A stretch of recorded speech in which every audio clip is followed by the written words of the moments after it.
when people get too statistical and too caught up in attributing every single click, when they get too locked in to the data, when that data is taken away, they're just like floating at sea, lost.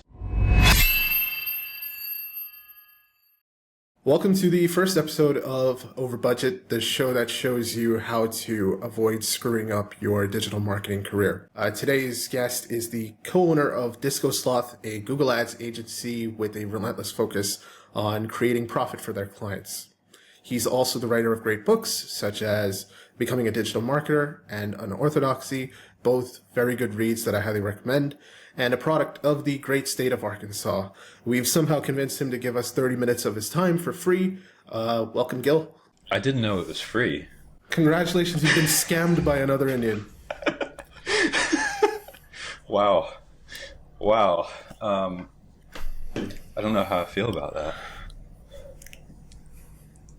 Well, I'm glad to be here. Awkward silence. Hi, Gil. Thanks, Ashwin, for doing the intro. What's the name of the show for everyone? Over Budget. Over Budget. Over I Budget. like it. That's obviously not my idea, because good. Excellent. Gil, I had a lot of fun reading Unorthodoxy. It felt really cathartic and familiar to me. One of the things that you talk about in the book is that the old internet is dead, and it really does feel that way. Apply that principle to Google Ads. You know, what do people need to do to succeed today? And in terms of skills, abilities, how people think about PPC and campaigns and marketing in general. Yeah, of course the internet's still there and it's growing more than ever, but I use that term, the old internet is dying, because it looks so much different. It used to be very decentralized. It used to be distributed. Everyone had their own little blogs, their own little communities, and now it's platform centric.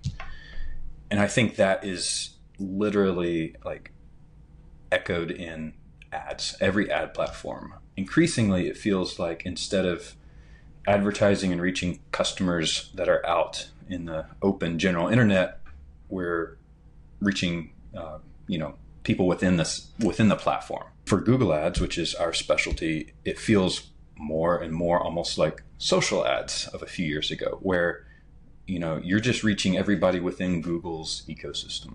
It's harder and harder. It's still very possible. Google, I think, is the best platform to do this, but it's harder to just reach the universal internet. So what that means is basically everything's becoming super platform centric. I find that frustrating. I think a lot of folks who've been on the internet for a while find that frustrating. It feels now that things are very ephemeral, and I think Google Ads folks are having to come to terms with that. For the few people that haven't read your book, Gil, what's the synopsis? What's a 2-sentence summary of that book? Don't be contrarian for the sake of being contrarian. Add critical thinking into your career and life in general. And that's kind of wrapped in digital marketing, I would say, through the lens of digital marketing, because that's where I've spent my entire life. But it's more just like, feels like people are being funneled into orthodoxy. The internet is homogenizing. The world is homogenizing. And because of that, we get trapped in best practices, which I need a heavy air quote. You can see massive results just by stepping outside of those best practices, being unorthodox. You've led me into a question there. What can you give an example of one of these? Ashwin's read the book and I haven't, and I apologise. Before we recorded this, I've read Gil's other book. I bought 47 copies of Gil's other book. That's not a joke or a meme, but I've not bought this one, so I do apologise. So, I mean, can you give an example? And if I'm putting you on the spot, we can edit this bit out. You're putting me on the spot, but let's see, best practices. I think my favorite example is we are a very low volume agency. We've gone up market, but we have intentionally fewer clients every year. What I do to land these clients is I give them incredibly detailed, free advice, free audit, deep dive sometimes into their P&L. It's a lot of work. It's worth hours and hours, if not days, of pre-work for free, and I throw at all of them, take it, don't go with us, use this, implement this. That has, for some reason, made people angry because I've been told directly it cheapens the industry. And maybe it does. I don't really care because it gets me clients. That I've been told so many times by probably a dozen people that it's charge for your audits. Like, people tell me, "Oh, we charge $5,000 for that kind of audit. We charge $8,000 for that." And I'm like, "Yeah, but I made $100K last year from that client." So, and I know that's not a good example because that's not an uncommon thing to do. But it's something that rubs some people the wrong way, and I'm fine with it. That, to me, is like bucking a best practice, if that makes sense. So the nuance there would be, how do you avoid, because you can't, it's a lot of work to do a proper audit. And I don't mean a free audit as in like the checklist I've got, and I'm sort of pissing on my own work there. It's just, that's a little audit checklist that you can get for free. Yeah. It's not a proper audit. You're on about digging into the business data and aligning that and obviously consulting with the prospect, because it's not yet a paying client. You can't do that at scale. So how do you stop it becoming a issue where you're just burning all your time doing these free audits? Looking for red flags? I don't do it at scale. I think that the trick there is pre-qualifying and being super selective. We don't onboard many people, maybe 3 or 4 clients a year. I only want to do 3 or 4 audits a year. If we do one of these, we probably 100% will get the client. I think they're that good, and they're a lot of work. But I don't do it for people that I'm not interested in. I only do it if I love these guys. That answers the question. Yeah. You're being very selective. You're doing what I used to do. It's sort of like a pre-checklist to say, do I want to work with these? Can I work with them? Are they going to be a good fit?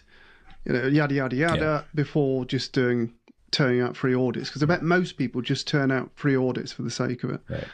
So, yeah. And this has evolved from the beginning, where we were desperate for cash and we just needed work, and we just take anybody if they had money and a pulse. Like, welcome, you're a Disco Sloth client. Yeah. But we have the luxury, not everybody does, but now we can be selective. So, but I've been accused of that in the past because people are like, oh, well, I need to make ends meet. I need to make the money. If you're just starting out and you need to cover the bills, then obviously you take on more risk in that you take on a wider array of clients potentially. But yeah, so there's just a lot of being selective upfront about this. If I could change things that we did in the past, I would have, even if it was rough, I would have been more selective earlier on. I would have made that pivot early on. At the time, just didn't have the experience, and maybe had some fear, or maybe I was just poor. I just didn't want to take that step. When we started doing it, it got better and better and easier, and now it's a no-brainer. Yeah, complete agreement. I would be way more selective and ignore the money. If you're absolutely desperate to put food on the table, then fair enough. I really like that example because it's a perfect illustration of, maybe this isn't the right term, but groupthink. And it's like the herd says, this is what we're going to do for our collective benefit. And I think there's a certain level at which that kind of thinking makes sense. Like, is this really what's best for the industry?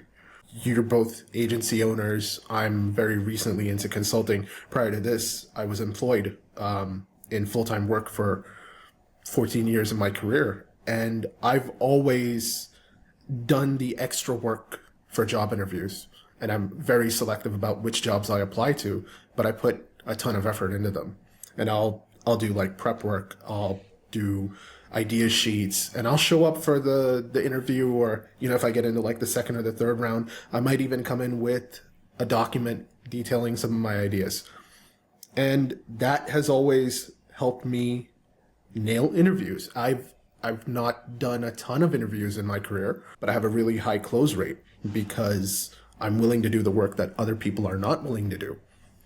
And I think when it comes to marketing and marketing practice, every part of marketing, SEO or PPC or product marketing, there is this group of it's not always individuals, sometimes it's organizations that kind of dictate how things are supposed to be done. This is how you're supposed to do inbound marketing.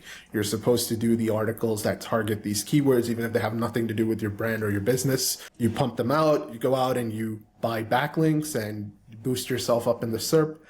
That's like, why? Why are you doing all of that if it doesn't translate into business? Why are you marketing your product a certain way or building your website a certain way? Is it because there's a hierarchy that makes sense to the psychology of the buyer, or is it because everybody else is doing it? And you see on LinkedIn, it's the same advice being regurgitated as these, I've got 100 tips on how you can position your product, comment, piece of crap to get the guide.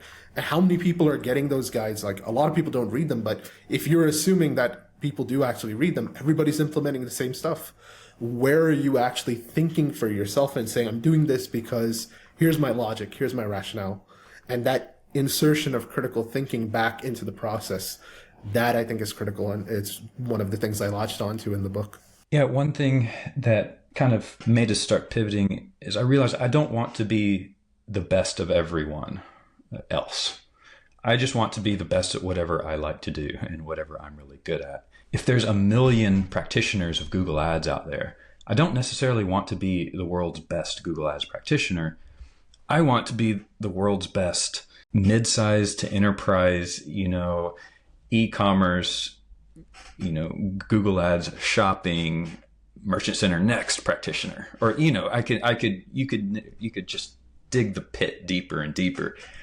I don't want to be the world's best Google Ads person. That's first of all impossible. Second of all, it's uninteresting. It's boring. I want to be very highly specific at something. Much easier for me to do because it's probably more what Disco Sloth is. We have a small team. We're flexible, but we don't have the interest or the bandwidth to just be everything for everybody. And I think when people try to do that, they kind of fall flat because nobody can be the best at everything. That's a really interesting thing. When you talk about not being everything to everybody, and then you marry it to the concept of thinking for yourself. Let's go a little bit into how people actually make that transition in terms of their mindset. So with Google Ads, a lot of it historically has been the numbers, the data, the analytics, and marketing in general has trended in that direction where we've forsaken qualitative insights, experience, gut feeling based on that experience. And I think some of that does need to come back a little bit. I'm not saying don't look at the numbers, don't look at the data, but basing your decisions strictly on what the analytics tell you without interpreting what it potentially means. That seems to be a roadblock that comes up a lot. How does somebody who's been raised in that mindset or that way of doing business, how do they kind of break out of that diet of numbers? I don't think there's anything wrong with that diet of numbers. Historically, that is what made paid search, for example, so it's set it apart from other platforms. The attribution, the granularity. So that's still important. It still sets it apart. But I think what I've seen is when people get too statistical and too caught up in attributing every single click, when they get too locked in to the data, when that data is taken away, they're just like floating at sea, lost. They haven't fostered that creativity and the kind of critical thinking of like, well, what if brand and awareness is okay? Like, what if it is important? Because they've been so, like, for the past 10 years, they've just been dialed in on triple whale, just like, where'd this click come from? Well, Google pulls a little bit from you, and then they're just, they're handicapped by indecision. I have no idea what to do now. But, the thing is, when a platform adds new features, if Google Ads adds a new feature, there's not going to be any new data that comes along with that feature. You got to test, you got to experiment, you got to try things out.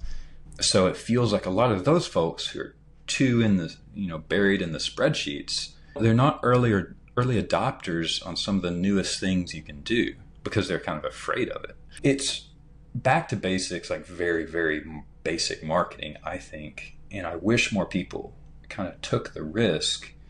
If you look at like luxury products, a Birkin bag or a Rolex or something like that, like they don't have to use a lot of like PPC because they've built that brand over 100 years. As marketers and PPC folks, we see this every day when we're working with some brands are more well-known than others. Guess which is easier to sell on Google Ads? A lot of folks have, I think, suffered because they're just too caught up in the numbers. Some of it is gut, and some of it is, I just think, good taste. You have to, but yeah, I don't know how tangible it is. The issue is that a lot of the new features coming out compound this problem because they strip Google features. They strip data. So if you're heavily reliant on the data, you need to see every conversion on every single search query.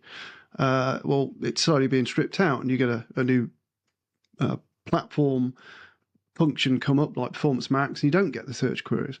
I know they've started to ease them in over time, but I'm going off piste a little bit because then we jump to brand, and I immediately know the pushback from most PPC managers, because most PPC managers don't deal with enterprise or particularly large businesses, because most businesses are small to medium.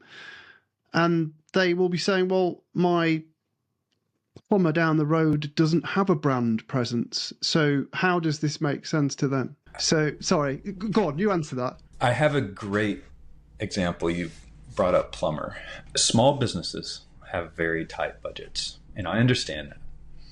But there is a plumber in my town who drives around in his van, and on the side of the driver door, he has like his butt sitting on the toilet. So it looks like he's driving around town with his pants down, and he's sitting on a commode. And there's several different vans, all his people drive him around. It's hilarious. And everybody knows about this plumber. He has mastered brand in Fayetteville. That's wonderful. And if I have to call a plumber, I'm only thinking of him.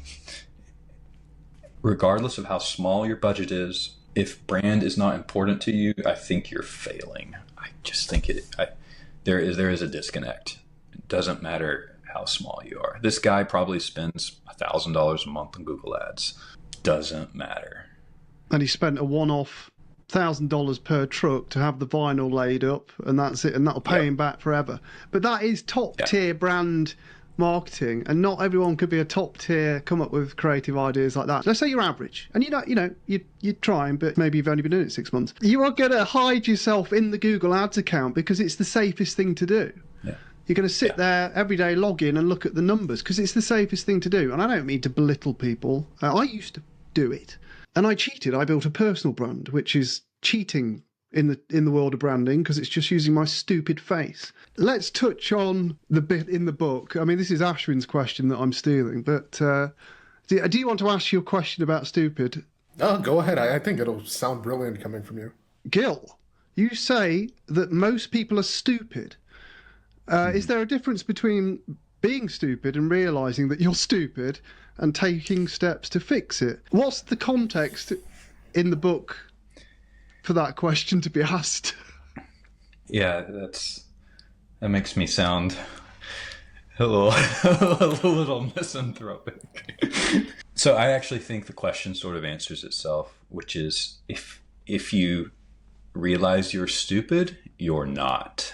Stupidity to me is inflexibility or having your head so far in the sand that you have no idea what's going on. Guarantee you, if you wake up and you're like, I'm not getting this, something's there that I'm not getting, you're not stupid. You're not stupid. You're actually probably much smarter than the vast majority of folks because you know how stupid you are because we're all stupid. I'll just own this and alienate the rest of the PPC world. But a lot of really intelligent people, even, in Google Ads, are technically smart and practically stupid because they're inflexible and they're handicapped by their own ego.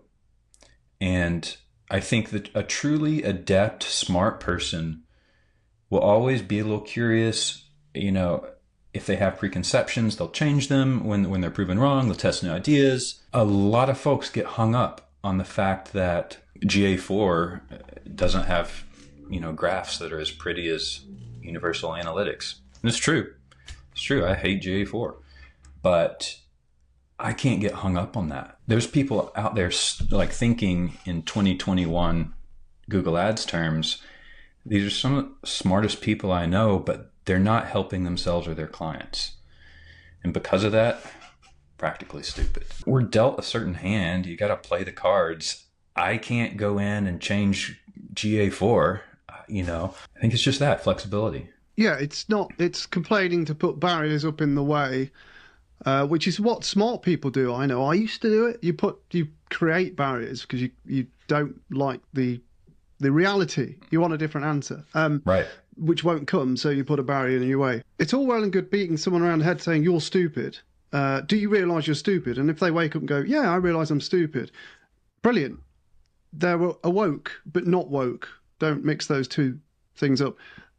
But let's give them something practical, though. So let's say, going back to the plumber thing, if you're not good at branding, I can't force someone to be good at branding, like creative and this, that, and the other. But they can do other things, right? I mean, if you must have worked with someone that a PPC marketer, they've had a weakness, and you just think, well, I can beat them over the head with this and try and make them better at it, or I can send them off in this direction. I mean, what would be the practical, again, pivoting from your book, but the practical advice? Be the best at what you are, not the best at everything. Just double down. If you are really good at one thing, do a lot more of it and get way better. It's, as big as the world of PPC is, it's actually pretty small. It's not hard. It would be almost impossible to be the best in the world at PPC, but the PPC world is big, but it's not so big that you can't be in the top 10 of Merchant Center Next. There are things you can find, or, maybe not just technology, but someone could be the best Google Ads person for veterinarians. It's not that hard. There's not that many people specialized in that, but there's enough veterinarians running Google Ads that it could make you $1 million, So I think you just double down on what you're good at. If you know a lot about dogs and you love dogs and you love Google Ads, pets, yeah, you're the pets Google Ads person. If you're picking up that institutional and industry knowledge, safe to say that, like Gil does with his audits and goes into the P&L and all these little details, like you could probably influence that business in ways that are not strictly limited to a Google Ads account. I ran this landing page. I tried this kind of imagery. You should try this on your website. You should try this on social media. And you could go back to your client and make other parts of their business equally valuable. Once we have a client, I think our average client has been with us for over 4 years. So they stay with us, but that's because we become part of the team. And we don't just do Google Ads anymore. We've got email addresses at most of these folks' domains because we're that integrated into their team now. We fly to their annual conferences and talk to their staff. Getting to that point where you become an integral part of their team, that's what we're good at. We're good at the business part of it. We're good at understanding their financials.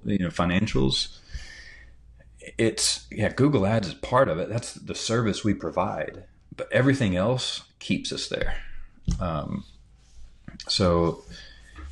it gets us great referrals. That's become the primary, driver revenue for us. We're so integrated into folks because we're good at it and we like it, that it's kind of like a no-brainer that they're like, here's this other, I'm moving to this business. I'm taking you along. Here's our new P&L. Go through this. Here's our margins. Tell us what we should be doing. And this is not something that an entry-level PPC person could just drop into and do this, but not that long ago, I was an entry-level PPC person. In 10 years, you could probably get into that, as long as someone wants to do that. You find what you're good at and just double down and triple down. I think this also comes into the you've got to stay curious and keen, and you've got to want it, haven't you? Because I know another question that's the obvious one that would come up off the back of this conversation is, well, AI is going to replace me, so I can't just focus on Google Ads because AI is going to replace me. Insert platform name, AI is going to replace me. And I've talked about this a million bloody times, but it's a loser's mindset, isn't it? We're not talking about stupidity now. We're talking about giving up. You've got to be honest with yourself. You've got to be keen and want to do it. You've got to want to learn. You've got to want to go. If you would use the plumber as an example, the dogs as an example, and if if you want to do Google Ads for dog walkers, you've got to be into the landing pages. You've got to be into the business metrics. You've got to understand how those businesses operate. Do you care? And if you don't, well, are you in the right job? I mean, screw AI and what's going to happen with that. Because that could be next week, it could be 10 years down the bloody line. So, yeah, you've got to be hungry for it. I was really hungry when I first started out. I just wanted to know everything there was to know about Google Ads. And I think it does change the way you do business if you actually like what you're doing. And if you're fed up of, you say again, I'm a PPC manager of 4 years, I'm fed up of freelancing and doing Google Ads, well, you're probably scared to scrap the job because you're like, well, it's my bloody experience. It's like, okay, well, can you shift it to Meta? Is there a world there that you can definitely translate those skills? Would you enjoy it more? You can be a bit more creative. So, yeah, I think this it does. There's also that element of this, which comes into Ashwin's part about interviews as well. People putting effort in pre-interview, essentially fluffing them. It's a pre-fluff, isn't it? Or peacocking before you even get into the room. And it makes such a difference. Yeah, and a lot of it ties back to Ed's ultimate solution for Google Ads professionals, which is thinking about all of this. And there's a card somewhere here right now that will take you to that video. Okay, so we've called people stupid enough. I want to talk a little bit about Disco Sloth because I think a lot of the principles you applied to build Disco Sloth into what it is today, you're very principled, Gil. What are those like one or two values that you hold dear that you expect Disco Sloth to uphold? The things that helped you stand out in this new internet and stay curious and stay hungry? You said you hated the word authenticity earlier, so I can't use that word. I found it was pretty important to not fake anything. It's very tempting to fit into the preconceived notion of what your agency is supposed to do and stand for and be, and you just look like every other successful agency. You want to keep on your guard and just play it safe. That burned me out. I did that for the first 3 years. I'll write the same articles for the same PPC magazines. I'll go to the same podcasts and say the same things, and I'll just parrot the talking points. And it burned me out, and I realized I was just doing a worse job of it than anyone else was. And so I had a pivotal moment. I had written an article about I forget what it is, some boring like universal analytics something. And I used this term. I said, yeah, it's not very sexy. And I basically got canceled for that. Apparently that was misogynistic, and all these people started piling on, and I was like, oh no, like I'm new in this industry. What did I say? What did I do? Like, is everyone going to hate me for calling like You're something a fucking unsexy? Monster. Pig. That's what and then I just kind of realized this is so silly. If I can't use and then I just started using the word sexy and everything, and it was very cathartic. It made me feel so good. You still do it. I still do it. Yeah. But that was kind of the thing of like, you know what? Like, this is silly. What a rat race. Like, I don't need to, like, this was pre-GPT. I am literally an AI, like if I'm just regurgitating this nonsense, I'm helping no one else. I'm not helping myself. Disco Sloth is no different. I'm just going to be opinionated. And yeah, I am, I love PMAX. I still get, dumped on for liking PMAX for some reason. I like it. It works for our clients, for the vast majority of them. There's a lot of other things I can't mention that I'm a fan of, but that's not Google Ads related. It's not Google Ads related. No.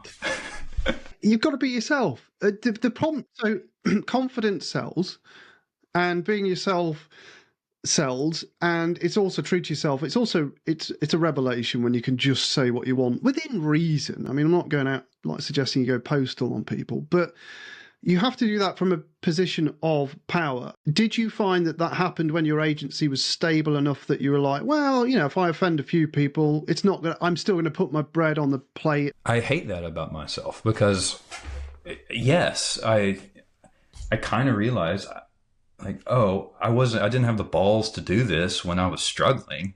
Now we're doing fine. Our revenue could go to a third of what it is, and I'd still be fine. Okay, well, I should have grown that pair a lot earlier, and then I'd actually be principled, right? You towed the line, so you became vanilla, and essentially you weren't being true to yourself, which is 99% of people. I was the same. I remember the first promotional video I did for our agency. My God, it's like there was a rod up my arse, like so formal, and followed the prosaic crap, and I was looking like an agency. And I will be honest, once I hit a certain point, when I started to get hundreds of emails a month, people asking me for advice, I'm like, it's just me. Yeah, it gave me the confidence to say, you know what, fuck it, I'll say what I like and I'll do what I want. And if people don't like it, well, what are they going to do? So the first newsletter, Ed Bites, that got sent out, because Ashwin assisted me with this. I think he wrote it, actually. So anytime Ashwin does a piece of work, I say he assisted me. Horrible man that I am. I did the image at the top saying, yet another newsletter that you will not read, or something to that effect. And it's because it's just a newsletter. And someone sent back a response that was essentially, I love it.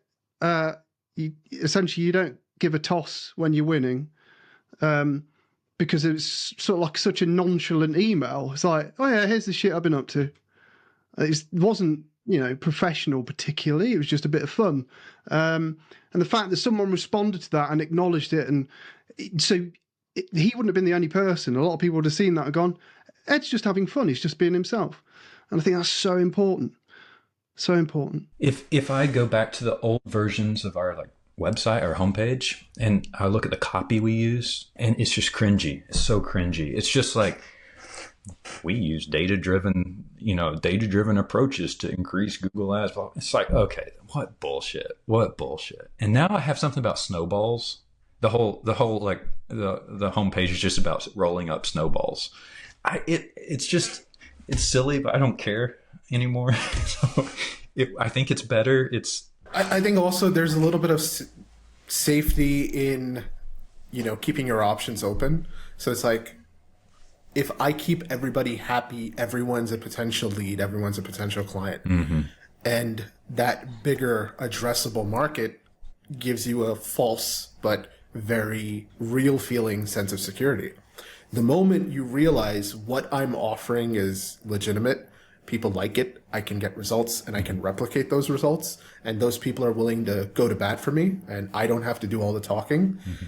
You get that business market fit, so to speak. That gives you a lot of confidence to say, all right, I no longer need to please everybody, and now I can focus on doubling down on what I really am at my, in my heart of hearts. I think if you've got a website now, if you're a small agency or a freelancer, not even a website, a social media profile, and it's got a headline, it's got an intro, it's got an about you, would you take that and go up to any random person in the street and read it to them and feel confident?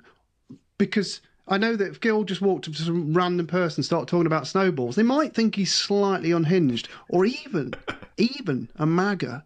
But it's a joke. It's a joke. Anyway, where was I going with this? Oh yes, so you would go up to the street, on the street, day or night, and you would talk about snowballs. Would you go up to someone and go, hey, I'm a data-driven yada, yada, yada? And they would be like, oh, wow, great. No, but would you go up and say, hey, snowballs, have you ever rolled one? And they'd be like, I don't do that, and nor should you. Yeah, I think the message is in there somewhere. I don't know. So the show is called Over Budget. Going over budget is a rite of passage in Google Ads. It happens to everybody. You're not a bad marketer. It's just part of the process. But when you go over budget, one of two things happens. You either end up losing a job, you lose a client, there's some kind of consequence, and you either make the same mistake again or you learn from it, right? And I think everybody has an over budget moment when it comes to their career. So Gil, what's your moment? We took on a client we should not have, and this was back when we needed the money. And it was well paying, which is why we did it. And there were a lot of red flags. Did not like the guy. He was demanding. He was angry. And it was 3 months of utter pain. You know, emails multiple times a day for 3 months. And, you know, it was at that time, I think it was our largest client or close to it. This was probably 6 years ago, maybe 6 or 7 years ago now. And we just had to fire him. And it was one of those things where, yeah, like we did everything right, but nothing was attributed to us. All the failings of his business in other ways were dumped on us. I think he just liked a punching bag. But both Anya and Christina hated working with this company. I couldn't do it to him anymore. I couldn't handle emailing this guy. So that was, I think we had a conversation after that client where it's like, even if we need the money, like we're not doing it. We can't take on someone who's just rude. We just can't do it. And once we started saying no to stuff like that, the problem fixed itself. It's kind of incredible. You can just say no. Like, you're just like, no, thank you. Not interested. Sounds like me on speed dating. The other side of the table. Not interested. No, thank you. I completely agree, Gil. I've had a million of those over budget scenarios. I think mine are worse, though. Mine are not just taking on shit clients. Mine are allowing that to take over my life and missing one of my really good friends' weddings, and using work as an excuse not to go, which still embarrasses me to this day that I didn't go to their wedding because, they're nice folk. But, so yeah, there's my over budget. Get your violins. Yeah, on. and that specific one for us, like, personally, it was like overwhelming. It was kind of taking over. Yeah. And the client wasn't really the problem there. It was that for 3 months, I didn't say no and stressed about it. So yeah, the luxuries of going up market, I guess, but I guess we all have to go through it. This is probably the hardest question because I don't have an answer to this one. Something positive for 2025 that's going to come out of Google Ads or related. Is there anything you are looking forward to? I actually am very optimistic about where Google could go from here. I've talked to a lot of folks working at Google. I've been out there a couple times in the past couple of years. I'm not privy to any especially privileged information. They have a great team. They're hampered by their bureaucracy, but there are some really smart people working there. And they do listen to people, and it is changing. And I think Google Ads will continue to be the best platform for a long time. Will I have a job in 5 years? I don't know. Probably not. I'll maybe be on a beach. I don't know. But until then, I think we'll be okay. So in general, I'm optimistic about Google Ads. I'm not worried. It's a nice positive way to end it. Ashwin, did you have like a horrible final question? Yeah, the one that I didn't ask is pretty bad, so we'll just leave it. All right, I think we'll call that.